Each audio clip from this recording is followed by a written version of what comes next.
قام فيهم فقال يا أيها الناس لا تتمنوا لقاء العدو واسألوا الله العافية فإذا لقيتموهم فاصبروا واعلموا أن الجنة تحت ظلال السيوف. Abdullahi Ibnu Abi Awfa റളിയല്ലാഹു അൻഹുമാ അവർ പറയുന്നു, തീർച്ചയായും റസൂലുള്ളാഹി സ്വല്ലല്ലാഹു അലൈഹി വസല്ലം നിങ്ങൾ ശത്രുക്കളുമായി കണ്ടുമുട്ടിയ ഒരു ദിവസം അഥവാ ഏതോ ഒരു യുദ്ധ സമയത്ത് ശത്രുക്കളുമായി ഏറ്റുമുട്ടാനായി സഹാബാക്കളോടൊപ്പം റസൂലുള്ളാഹി തങ്ങൾ പുറപ്പെട്ടു. അങ്ങനെ ശത്രുക്കളുടെ വരവും പ്രതീക്ഷിച്ചുകൊണ്ട് റസൂലുള്ളാഹി തങ്ങൾ മൈതാനത്ത് നിലയുറപ്പിച്ചു. ഏകദേശം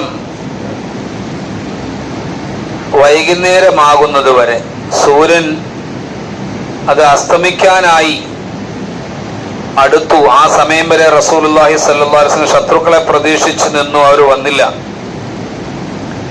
പിന്നീട് നബി തങ്ങൾ സഹാബാക്കളുടെ നേരെ തിരിഞ്ഞു. എന്നൊരു പ്രകാരം പറഞ്ഞു, അല്ലയോ ജനങ്ങളെ, നിങ്ങൾ ശത്രുക്കളെ കണ്ടുമുട്ടാൻ വേണ്ടി കൊതിക്കരുത്. അള്ളാഹുവിനോട് നിങ്ങൾ ആഫിയത്ത്, സുഖം, സൗഖ്യം ചോദിച്ചുകൊണ്ടേ ഇരിക്കണം. ഒരിക്കലും നിങ്ങൾ ശത്രുക്കളെ കാണണമെന്ന് ആഗ്രഹിക്കരുത്. അവരിങ്ങോട്ട് ആക്രമിച്ചാൽ നിങ്ങൾ ഒരിക്കലും പിന്തിരിയുകയും ചെയ്യരുത്. നിങ്ങൾ ഫസ്ബിറു, ക്ഷമിക്കണം എന്ന് ആദരവായ റസൂലുള്ളാഹി തങ്ങൾ സഹാബാക്കൾക്ക് നിർദ്ദേശം നൽകി. ശത്രുക്കൾ ഇങ്ങോട്ട് ആക്രമിക്കാൻ വരുമെന്ന് പ്രതീക്ഷിച്ചാണ് റസൂലുള്ളാഹി തങ്ങൾ അവിടെ പോയി കാബിൽ നിന്നത്. പക്ഷെ അവർ വന്നില്ല. അപ്പൊ റസൂലുള്ളാഹി തങ്ങൾ അള്ളാഹുവിനെ സ്തുതിച്ചു. എന്നിട്ട് ജനങ്ങൾക്കിടയിൽ എഴുന്നേറ്റ് നിന്നുകൊണ്ട് ഇപ്രകാരം പറഞ്ഞു, നിങ്ങൾ ശത്രുക്കളെ കണ്ടുമുട്ടാൻ ഒരിക്കലും ആഗ്രഹിക്കരുത്. അള്ളാഹുവിനോട് നിങ്ങൾ ആഫിയത്ത് ചോദിക്കുക. ആഫിയത്ത് എന്ന് പറഞ്ഞാൽ സുഖം, പ്രശ്നമില്ലാത്ത ജീവിതം ചോദിക്കുക. പക്ഷെ നിങ്ങൾ ശത്രുക്കളുമായി കണ്ടുമുട്ടേണ്ട അവസരം വന്നാൽ ഫസ്ബിറു, നിങ്ങൾ പിന്തിരിയരുത്, ഉറച്ചു നിൽക്കണം. എന്നിട്ട് റസൂലുള്ളാഹി ഇങ്ങനെയും കൂടി പറഞ്ഞു, നിങ്ങൾ അറിഞ്ഞുകൊള്ളണം, സ്വർഗം വാളിന്റെ തണലുകൾക്ക് താഴെയാകുന്നു. ആവശ്യഘട്ടത്തിൽ ശത്രുക്കളുമായി ഏറ്റുമുട്ടേണ്ടി വന്നാൽ ജിഹാദിന് വേണ്ടി ഉപയോഗിക്കുന്ന വാൾ തലപ്പിന്റെ തണലിലാണ് സ്വർഗമുള്ളത്. അവിടെ നിന്ന് പിന്തിരിഞ്ഞൊടിയാൽ നിങ്ങൾക്ക് സ്വർഗം ലഭിക്കില്ല എന്ന് റസൂലുള്ളാഹി പറഞ്ഞു. എന്നിട്ട് റസൂലുള്ളാഹി തങ്ങൾ ഇങ്ങനെ ശത്രുക്കൾക്കെതിരിൽ പ്രാർത്ഥിച്ചു, അല്ലാഹുമ്മ മുൻസിലൽ കിതാബി വ മുജ്രിയ സഹാബി വ ഹാസിമിൽ അഹ്സാബി ഇഹ്സിംഹും വൻസുർനാ അലൈഹിം. ഇങ്ങനെ പ്രാർത്ഥിച്ചു. അതിന്റെ അർത്ഥം, അല്ലാഹുവേ, കിതാബ് ഇറക്കിയവനെ, ഖുർആൻ ഇറക്കിയവനെ, സഹാബ് എന്ന് പറയുന്ന മേഘം, മേഘങ്ങളെ ഓടിക്കുന്നവനെ, മഴ പെയ്യാൻ വേണ്ടി അള്ളാഹു തീരുമാനിച്ച സ്ഥലത്തേക്ക് മേഘങ്ങൾ ഇങ്ങനെ സഞ്ചരിക്കും. നമ്മൾ കാണുന്നുണ്ട് മേഘം സഞ്ചരിക്കുന്നത്. മേഘത്തെ സഞ്ചരിപ്പിക്കുന്നവനെ, വഹാസിമിൽ അഹ്സാബി, ശത്രു സൈന്യത്തെ പരാജയപ്പെടുത്തുന്നവനെ.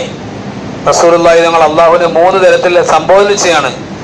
ഖുർആനിനെ ഇറക്കിയവനായ അള്ളാഹുവെ, മേഘങ്ങളെ നടത്തുന്ന, അതിനെ ഓടിക്കുന്ന പടച്ചവനെ, ശത്രുക്കളെ തുരത്തുന്നവനായ അള്ളാഹുവെ, ഞങ്ങൾക്കെതിരിൽ വന്നിരിക്കുന്ന ശത്രുക്കളെ നീ ഇവിടെ നിന്ന് തുരത്തി ഓടിക്കുകയും അവർക്കെതിരിൽ ഞങ്ങളെ നീ സഹായിക്കുകയും വേണം എന്ന് റസൂലുള്ളാഹി തങ്ങൾ അള്ളാഹുവിനോട് പ്രാർത്ഥിച്ചു എന്ന് അബ്ദുല്ലാഹി ഇബ്നു അബി ഔഫ റളിയല്ലാഹു തആല അൻഹു പറയുകയുണ്ടായി. ഇവിടെ നബി തങ്ങൾ 2 കാര്യം പറഞ്ഞു. ഒന്ന്, ശത്രുക്കളെ കാണണമെന്ന് ഒരിക്കലും കൊതിക്കരുത്, അത് മുഅ്മിനിന്റെ രീതിയല്ല.